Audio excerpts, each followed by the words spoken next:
Muy bien, bueno, buenas noches. Sin duda es una dulce bendición poder encontrarnos para alabar juntos al Señor y para compartir su palabra. Y vamos a retomar el estudio del primer libro de Samuel, que ya veníamos haciendo el año pasado. Y bueno, se quedan los últimos capítulos del libro, así que les invito a abrir la Biblia en el capítulo 27. Primera Samuel, capítulo 27. Estuvimos mirando en este libro cómo Israel pasó de ser un conjunto de tribus, donde cada uno hacía lo que le parecía mejor, en el tiempo de los jueces, donde de vez en cuando se levantaba algún caudillo para liberar a la nación, y esa transición hacia la monarquía, ¿no? El pueblo de Israel, que primero quiere tener un rey como tenían las demás naciones, y a pesar de las advertencias y de lo que Dios le había dicho al pueblo por medio de Samuel, quieren tener un rey, así que eligen a un hombre como el pueblo quería, conforme al corazón del pueblo, ¿no? Que pudiera llevarlos adelante en la batalla, que los representara, que fuera grandote, que diera miedo a los enemigos, y ahí el Señor mandó ungir a Saúl, ¿no? Que tuvo su principio más o menos bien, pero después se fue degradando y bueno, terminó muy mal, aunque todavía sigue siendo el rey de Israel, fue desechado. Y el Señor mandó a Samuel que ungiera, como conocemos todos, a David, el hombre conforme a su corazón. Y se empezó a dar toda esta dinámica de persecución, ¿no? Hace varios capítulos que venimos viendo cómo David tiene que estar huyendo delante de Saúl, que por envidia quería sacarse de encima la amenaza de David. Así que escapa de una vez, se va para un lado o para el otro. Saúl lo va persiguiendo con su ejército por todos lados. Y David viene zafando, ¿no? Milagrosamente, a veces por intervención divina, otras veces porque le perdona la vida. Bueno, la cuestión es que llegamos a este momento del capítulo 27, después de una vez en que David perdona una vez más la vida de Saúl, ahí en un campamento. Vimos en el capítulo 26 cómo David y uno de sus hombres se meten al campamento de los israelitas, donde estaba Saúl durmiendo, la guardia durmiendo, le saca la lanza, le saca otros objetos personales para atestiguar que había estado al lado de él parado, y le dice: mirá, no te quise matar, ¿no? Y David había tomado esa decisión de no quitar él la vida al ungido de Dios, porque aunque Saúl había sido desechado, para David era el ungido del Señor, y David había dicho que si él no moría en la batalla o el Señor hacía algo para dejarle el camino al trono, él no iba a extender su mano contra Saúl. Así que le dejó ir, ¿no? Y bueno, al final del capítulo 26 vimos cómo Saúl reconoció la entereza, la dignidad de David y dejó de perseguirlo, ¿no? Pero algo pasó en el corazón de David, y vamos a ver lo que cuenta el capítulo 27. Vamos a leerlo para tenerlo fresco y después ir haciendo algunos comentarios. Dice capítulo 27, versículo 1, dijo luego David en su corazón: al fin seré muerto algún día por la mano de Saúl. Nada por tanto me será mejor que fugarme a la tierra de los filisteos, para que Saúl no se ocupe más de mí, y no me ande buscando más por todo el territorio de Israel, y así escaparé de su mano. Y se levantó, pues, David, y con los 600 hombres que tenía consigo se pasó a Aquis, hijo de Moac, rey de Gat. Y moró David con Aquis en Gat, él y sus hombres, cada uno con su familia. David con sus 2 mujeres, Ahinoam, la jezreelita, y Abigail, la que fue mujer de Nabal, el de Carmel. Y vino a Saúl la nueva de que David había huido a Gat y no le buscó más. Y David dijo a Aquis: si he hallado gracia en tus ojos, séame dado lugar en alguna de las aldeas para que habite allí, pues ¿por qué ha de morar tu siervo contigo en la ciudad real?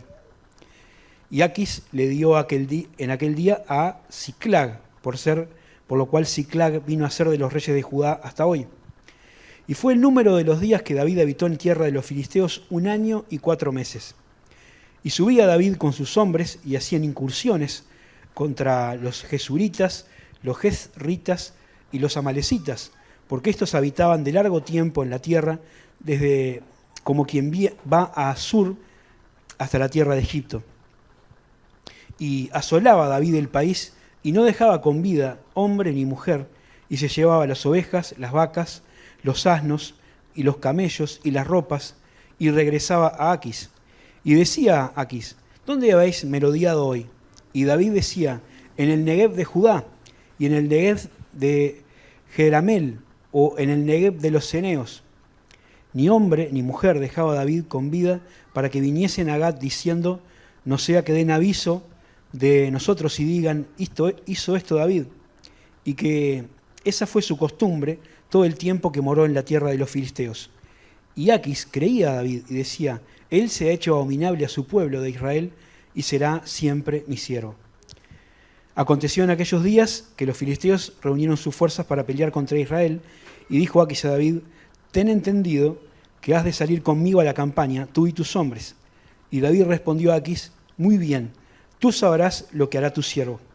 Y Aquis dijo a David: por tanto, yo te constituiré guardia de mi persona durante toda mi vida. Este es un capítulo que tiene varias cosas interesantes, ¿no? Por un lado nos muestra una faceta de David que no es tan reluciente como otras, ¿no? Ya no es una persona que tiene una confianza inquebrantable en Dios, que va para adelante siempre, que sigue dependiendo del Señor, sino que nos muestra un David desanimado y dubitativo, ¿no? Una persona que empieza a pensar en su corazón, a hacerse la cabeza y a decir: al final me van a agarrar, ¿no? Como dice el dicho: tanto va el cántaro a la fuente que al final se rompe, ¿no? Él había escapado, como decía, de Saúl varias veces, algunas in extremis, ¿no? En momentos que estuvieron a punto de ser atrapados y por una circunstancia que el Señor obró, bueno, zafó. Pero David dijo: esto no puede durar para siempre, en algún momento me van a agarrar. Y vemos una faceta de David que le empezó a llevar un poco lejos de la voluntad de Dios. Y vamos a ver tres cosas. La primera es esta duda que se generó en el corazón de David, ¿no? Y es interesante pensar cómo comienza el capítulo con un diálogo interno, David diciendo o hablando en su corazón. Esta es una expresión que nos habla de que David no estaba hablando con otra persona ni dialogando con alguien, sino era algo que ocurría en su mente. Él estaba pensando estas cosas, ¿no? Él decía: al final seré muerto algún día por la mano de Saúl. Y él decía: lo mejor que puedo hacer es escaparme a la tierra de los filisteos. El razonamiento de David decía: bueno, Saúl no puede entrar al territorio de los filisteos para perseguirme porque estaría invadiendo el país enemigo y estaría generando un conflicto. Así que para estar a salvo de este hombre que me quiere matar, ¿no?, lo mejor que puedo hacer es pasarme a la tierra de los enemigos de Israel, ¿no? Así que la solución que había encontrado era fugarse, como dice él, y vemos que en principio ese plan había dado resultado, porque Saúl, cuando se enteró que David se había pasado al territorio de los filisteos, ya no se preocupó más, no lo buscó más. Ahora, uno piensa cómo David, que era este hombre que se destacó por su confianza en Dios, que saltó a la fama un día que se enfrentó a un gigante experiente en batalla con una honda, porque dijo: así como Dios me guarda de los animales salvajes en el campo en mi tarea, así voy a poder enfrentar a este gigante filisteo y lo voy a derrotar. Y lo hizo. Como la misma persona que tenía esa fe, ¿no?, para confiar en Dios en diferentes circunstancias y escribir salmos como los que estábamos cantando, puede llegar en un momento de su vida a dudar de la promesa de Dios. Dios le había dicho que él iba a ser el rey de Israel, ¿no? Él le había dicho que iba a tener un trono ahí. Y uno puede fruncir el ceño, ¿no?, y pensar: qué increíble, ¿no?, cómo fluctúa la fe de David. Y lo cierto es que David es uno más de una larga lista de personas que tienen poca fe, ¿no? Son hombres y mujeres de poca fe, como encontramos en la Escritura a tantas personas de renombre en la Biblia que tuvieron sus inflexiones en su fe. Podemos pensar en Abraham, ¿no?, cuando él dice: bueno, esta promesa de Dios demora, voy a tener un hijo con la sierva de mi esposa, a ver si por ese lado el Señor cumple su promesa, ¿no? O podemos pensar en otros como Elías, que desanimado abajo de un enebro, después de hacer un tremendo milagro, dice: Señor, quítame la vida porque esto no tiene vuelta, ¿no? O Job, como pensábamos el otro día, o Juan el Bautista, ¿no? Que vos hablaste el otro día de Juan el Bautista, ¿no? Diciendo, preguntándole al Señor si era él el que ha de venir o esperamos a otro. O Pedro, ¿no? Que el Señor le dijo eso, hombre de poca fe, ¿por qué dudaste? Igual al resto de los discípulos. La vida de fe del creyente tiene estas situaciones, ¿no? Si uno fuera a graficar la experiencia de fe de todos los creyentes, difícilmente pueda encontrar a uno que se pueda ilustrar con una línea recta, siempre ascendente, que no tenga fluctuaciones, que no tenga interrupciones, ¿no? Creo que la experiencia de los hijos de Dios en toda la historia, en toda la Biblia, siempre tiene algunos momentos en que hay caídas, en que hay valles, en que hay dudas, en que hay temores, y que la incertidumbre a veces juega su partido. Y por eso es tan bueno encontrarnos con estos pasajes en la Biblia, ¿no? De los grandes hombres de Dios, de las personas que son reconocidas y alabadas por la palabra, que tienen también esta faceta en donde a veces nos hacen ver que son seres humanos, ¿no? Como dice Santiago, hombres con pasiones semejantes a las nuestras, que tuvieron muchos aciertos y que a veces también tuvieron muchos errores. La fluctuación en la fe es algo normal y el Señor nunca condena estas dudas que aparecen en nuestro corazón. Más bien lo que trata de hacer es proveer los recursos necesarios para que nosotros podamos encontrar la respuesta a nuestras inquietudes. En el caso de Juan el Bautista que comentaba recién, dice la Escritura que cuando vinieron los mensajeros a Jesús, con este planteo de Juan, que estaba en la cárcel, comenzó a hacer milagros, ¿no? Sanó personas, hizo algunas cosas ahí, señales mesiánicas, y le dijo, vayan y cuéntenle a Juan lo que están viendo, ¿no? Cómo están, son personas liberadas de los demonios, personas son sanadas, los ciegos reciben la vista, ¿no? Para fortalecer la fe de Juan que estaba en la cárcel. Y el Señor hace eso con nosotros, ¿no? Cuando estamos en algún momento donde nuestra fe fluctúa por las circunstancias de la vida, ¿no? Porque a veces oramos a Dios y no vemos su respuesta, o no la vemos en el tiempo y en la forma que nosotros esperábamos, ¿no? Cuando algunas expectativas se frustran, cuando pasan esas cosas, a veces tendemos a dudar. Y el Señor quiere que nosotros le miremos a Él, ¿no? Y busquemos en Él las respuestas. Aún así, a veces tenemos que transitar algún tiempo en la incertidumbre, porque no todas las personas que tuvieron estos momentos de fluctuación o enfrentaron dificultades tuvieron el privilegio de ver el plan de Dios atrás de todo, ¿no? Atar todos los cabos y ver lo que Dios estaba haciendo. Yo pienso, por ejemplo, en la vida de José, ¿no? Conocemos la historia de José, seguramente muchos, la mayoría acá la conozcan, ¿no? Que fue vendido por sus hermanos, tuvo todo un periplo, pasó por ser esclavo, pasó por la cárcel, pasó por ser olvidado, un montón de desgracia, hasta que al final llegó a ocupar el segundo puesto en el imperio de Egipto, el más poderoso de la tierra en ese momento, el lugar ideal para poder salvar de una terrible hambruna a toda su familia. Y él podía decir, ustedes pensaron mal contra mí, pero Dios lo transformó en bien, ¿no? Y la mente de José al final pudo atar todos los cabos de lo que Dios estaba haciendo con cada circunstancia que parecía ser un revés en su vida. Pero no todos tienen esa posibilidad, ¿no?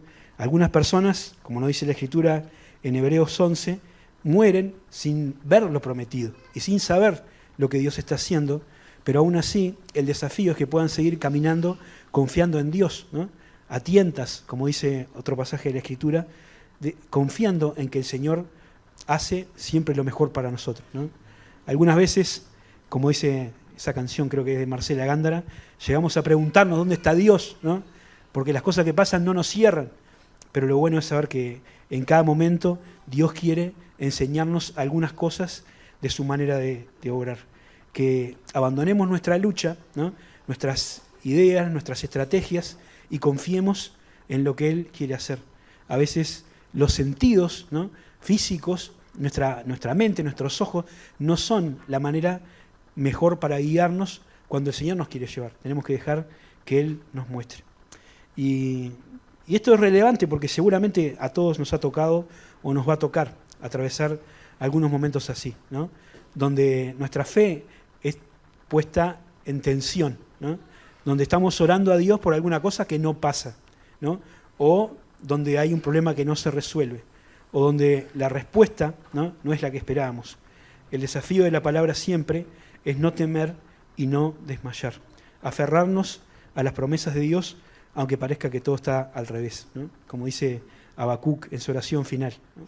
Aunque la higuera no florezca, ni en las vides haya fruto, aunque falte el producto del olivo, aunque no haya uvas, aunque no haya vacas en los corrales, con todo, dice el profeta, yo me alegraré en Jehová y me gozaré en el Dios de mi salvación. A través de las pruebas y de estos momentos de adversidad, el Señor forja nuestro carácter, ¿no? Y el Señor hace que nuestra fe, mucho más preciosa que el oro, dice Pedro, sea perfeccionada y purificada. Así que la duda en sí misma no es mala, el tema es cómo lo resolvemos. ¿Qué cosas hablamos a nuestro corazón cuando aparece la duda? David, en esta ocasión, habló a su corazón cosas que no ayudaron a su fe, ¿no? Habacuc sí, ¿no? En ese pasaje Habacuc decía, aunque todo esté mal, yo sigo confiando en Dios. Pero David, en este momento de su vida, ¿no?, agarró para un lado equivocado. Y digo en este momento porque uno puede encontrar otros momentos de la vida de David, y lo puede leer en muchos salmos, en que él hablaba a su alma para darse ánimo, para reafirmar que necesitaba esperar en Dios, ¿no? Y ahí tenemos, por ejemplo, el Salmo 13, que dice, ¿hasta cuándo, Jehová, me olvidarás para siempre? ¿Hasta cuándo esconderás tu rostro de mí? ¿Hasta cuándo pondré consejos en mi alma, con tristezas en mi corazón cada día? ¿Hasta cuándo será enaltecido mi enemigo sobre mí? Mira, respóndeme, oh Jehová, Dios mío. Alumbra mis ojos para que no duerma de muerte, para que no diga, mi enemigo lo vencí. Mis enemigos se alegrarían si yo resbalara. Mas yo, en tu misericordia he confiado, mi corazón se alegrará en tu salvación. Cantaré a Jehová porque me ha hecho bien, ¿no? Y hay cantidad de salmos, y uno empieza a buscar, donde David habla a su alma para confortarla, para apuntalar su fe, para decirle que a pesar de todo mire a Dios y busque refugio en Él.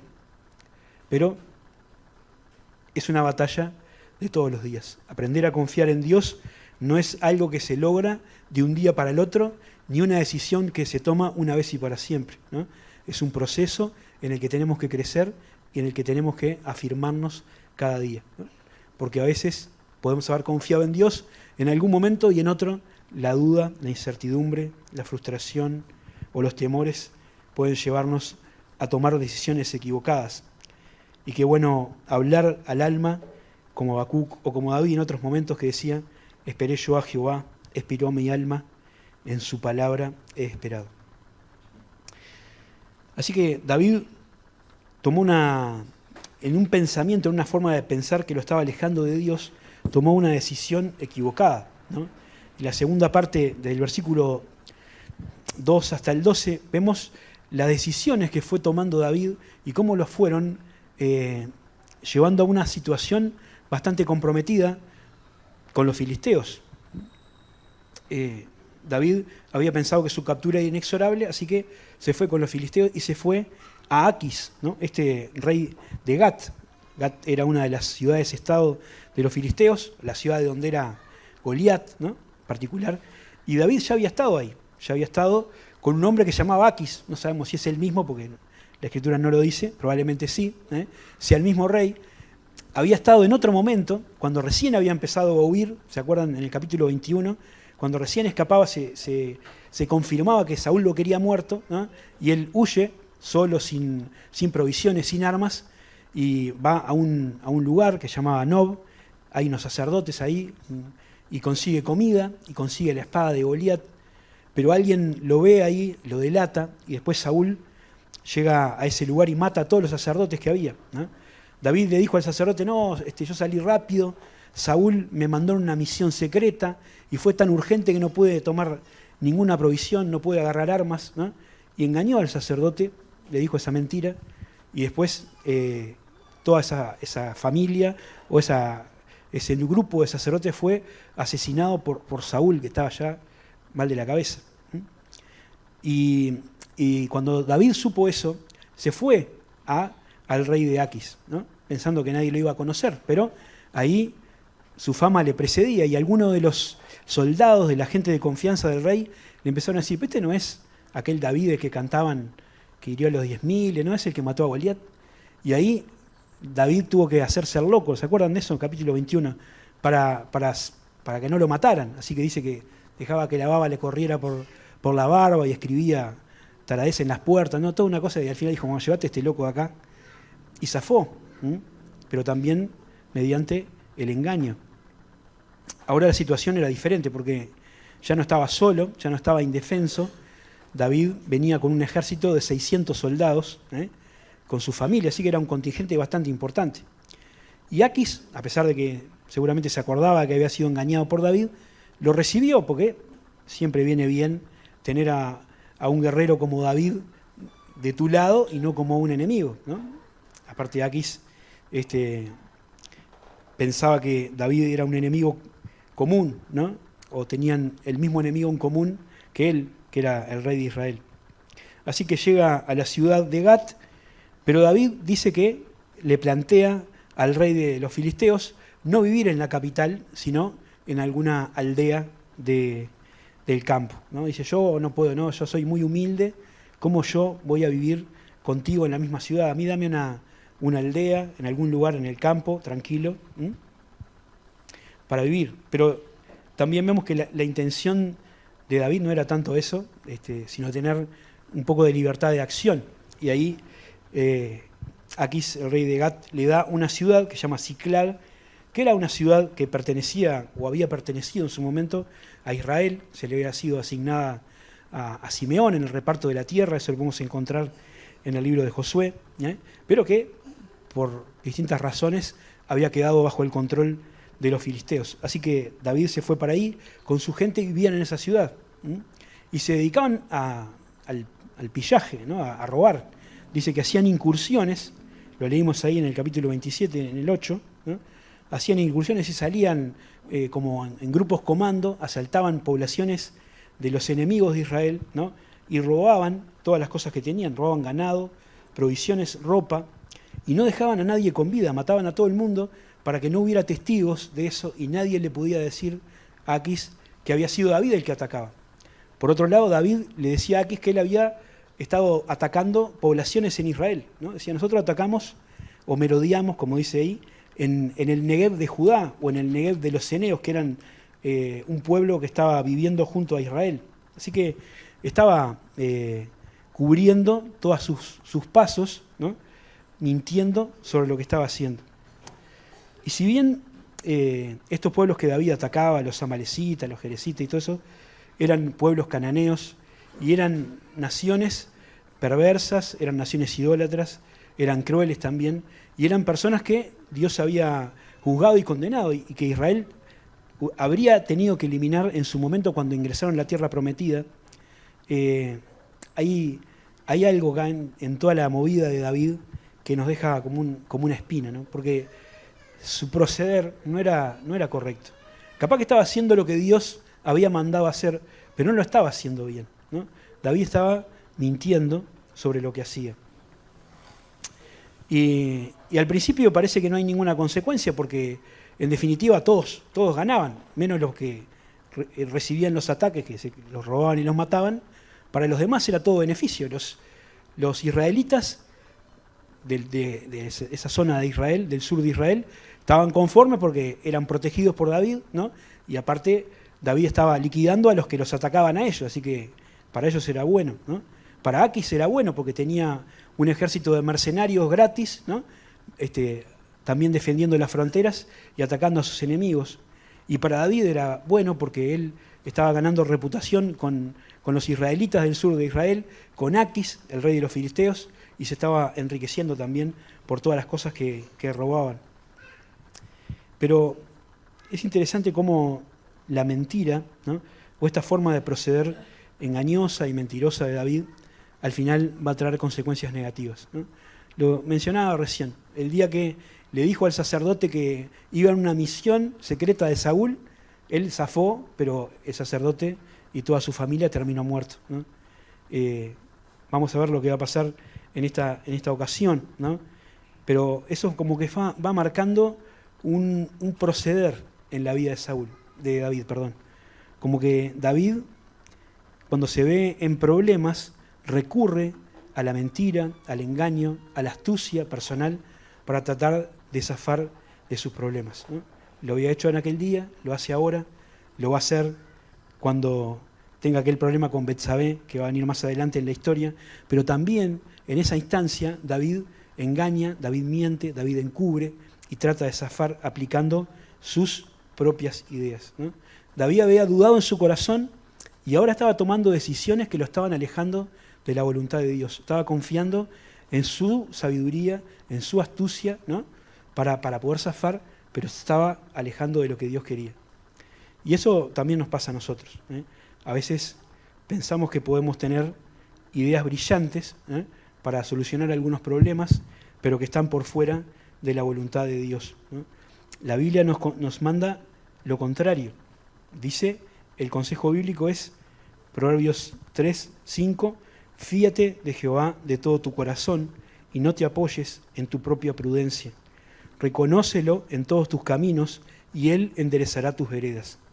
No seas sabio en tu propia opinión, teme a Jehová y apártate del mal, porque será medicina a tu cuerpo y refrigerio a los huesos, ¿no? Uno podría pensar que lo que estaba haciendo David era una buena estrategia, ¿no? Él estaba usando sus habilidades, su astucia, sus habilidades de combate para seguir vivo, ¿no? Y para avanzar en el proyecto que él tenía, pero lo estaba haciendo lejos de lo que Dios quería. No es buena la mentira para resolver nuestros problemas y no es buena la mentira para nuestras relaciones personales, ¿eh? Él estaba mintiendo a Aquis, ¿no? Era un enemigo, uno va a decir, bueno, ¿qué importa?, ¿no? Pero no estaba bien. Aquis le creía y como vamos a ver inmediatamente, esa mentira después empezó a cobrarle alguna cuenta. En cuanto a nosotros, la Biblia nos dice que nosotros tenemos que tener un proceder veraz, ¿no? No solamente hablar la verdad, sino también mostrarnos sin engaño. Porque a veces uno puede mentir sin decir una mentira, no puede aparentar algo que no es, puede hacer cosas que tengan una apariencia o intenten demostrar algo que en realidad sabemos que es mentira y dejamos que otros crean eso que nosotros no lo dijimos, no lo afirmamos, pero dejamos que crean una mentira y eso no tiene que ver con el carácter que Dios quiere de un hijo de Dios, ¿no? Dice 1 Tesalonicenses 4:6 que ninguno agravie ni engañe en nada a su hermano, porque el Señor es vengador de todo esto, como ya os hemos dicho y testificado. Por la gracia de Dios, ¿no? A pesar de sus desvíos y de sus decisiones mal tomadas, el Señor va a usar a David y lo va a seguir usando para cumplir con sus propósitos. Pero qué bueno tener estos pasajes que nos adviertan, porque la idea de la Escritura cuando nos deja estos ejemplos es que nosotros podamos evitarnos algunos malos tragos en esta vida. La última parte que quiero compartir hoy es los versículos del capítulo 28 que leímos, que en la Biblia, por lo menos en la mía, están pegados al capítulo 27, ¿no? Y que tiene que ver con las consecuencias de esto que estaba haciendo David, ¿no? Él le tenía convencido a Aquis de que estaba atacando poblaciones israelitas, ¿no? Y Aquis decía, este se está haciendo odioso para lo de su propio pueblo, se va a tener que quedar conmigo para siempre, ¿no? Pero pasó algo que David hubiera querido que no pasara, ¿no? Había un conflicto, surgió un conflicto con Israel, ¿no? Los ejércitos se empezaron a preparar para la batalla y Aquis le dijo, bueno, ahora tenés que venir a pelear con nosotros, ¿no? Tenés que demostrar tu lealtad, ¿no? Dice el versículo 1 del 28, Aquis le dijo a David, ten entendido que has de salir conmigo a la campaña, tú y tus hombres, ¿no? Así que todo ese ejército que David tenía, ahora estaba comprometido a pelear contra Saúl y contra su propio pueblo. Y bueno, David responde con unas palabras ambiguas, ¿no? No sé, dice, bueno, tú sabrás lo que hará tu siervo, ¿no? No sé, ¿qué quiso decir con eso? Otras dicen, estuve leyendo otras versiones que dicen, ahora vas a poder ver lo que somos capaces de hacer, ¿no? Como que David fue para adelante, no tenía mucho más remedio que seguir manteniendo toda esa fachada que él se había formado, ¿no? Y seguir diciendo, bueno, sí, vamos a ir contigo, vamos a pelear. Como que el juego de doble agente había llegado demasiado lejos. Y pensaba en nuestra propia vida, ¿no? En cómo a veces nosotros también perdemos la oportunidad de manifestar nuestra fe, nuestras convicciones delante de los demás, ¿no? A veces cedemos en algunas cosas porque no queremos ser el centro de la burla o no queremos recibir algunas presiones y cedemos a algunas cosas de nuestras convicciones o no las manifestamos. Y eso que parece al principio algo medio sin importancia o medio vago, después nos puede llevar a tener que hacer cosas que quizás no hubiéramos querido hacer, ¿no? Estamos con una barra de amigos y nos estamos riendo todos juntos y de repente alguien saca, yo qué sé, algún porro, como le dicen, alguna cosa, ¿no? Y uno que hasta el momento no había dicho nada ni se había quejado de la conversación y de otras cosas, ¿ahora qué va a decir? Oh, no, yo eso no, ¿no? Capaz que sí, pero es un momento de tensión donde si hubiéramos parado antes el carro, no estaríamos tan a la orilla. Y a mí me gusta el ejemplo de Daniel, ¿no? Y de los amigos de Daniel, que fueron llevados por la fuerza a un país donde no eran ellos los que mandaban, donde tenían otros dioses, otras costumbres, ¿no? Pero ellos desde el principio dejaron firmes sus convicciones. Y aunque les costara la vida, estuvieron decididos a mantenerse fieles a Dios, ¿no? Y no fue una decisión de ese día. Dijo, bueno, ellos dijeron que son hebreos, así que no van a adorar a otros dioses, no los molestemos, ¿no? Si uno recuerda la historia de Daniel y los amigos de Daniel, va a ver cómo muchas veces tuvieron que volver a firmarse en esos principios y a decirle a la gente que ellos solamente honraban y solamente se postraban delante del Dios de Israel, ¿no? Así que marcar la cancha del principio no nos va a librar de otras cosas, pero para nosotros, ¿no? Desde el punto de vista psicológico, si quiere, o moral, vamos a tener un pie firme donde pararnos para poner un punto a algunas cosas que a veces este mundo quiere que nosotros hagamos. Vivimos en una sociedad totalmente contraria a Dios, ¿no? Y Dios nos dejó así para que vivamos así, ¿no? El plan de Dios es que nosotros vivamos con pecadores. No es que nos vayamos todos juntos a un lugar y estemos solo nosotros ahí disfrutando de la comunión siempre, ¿no? La iglesia es para eso, pero la iglesia es un rato. Y después volvemos a nuestra casa, a nuestro trabajo, a nuestro estudio, a nuestra familia, lugares donde quizás convivimos con un montón de gente que tiene otra concepción, vive distinto y quiere imponernos otros valores. Nosotros tenemos que mantenernos firmes y confiar en Dios. El Salmo dice, Romanos 12:2, no se amolden al mundo actual, sino sean transformados mediante la renovación de su mente. Así podrán comprobar cuál es la voluntad de Dios, buena, agradable y perfecta. O como Dios le dijo a Jeremías también, mucho tiempo atrás, que se conviertan ellos a ti y tú no te conviertas a ellos.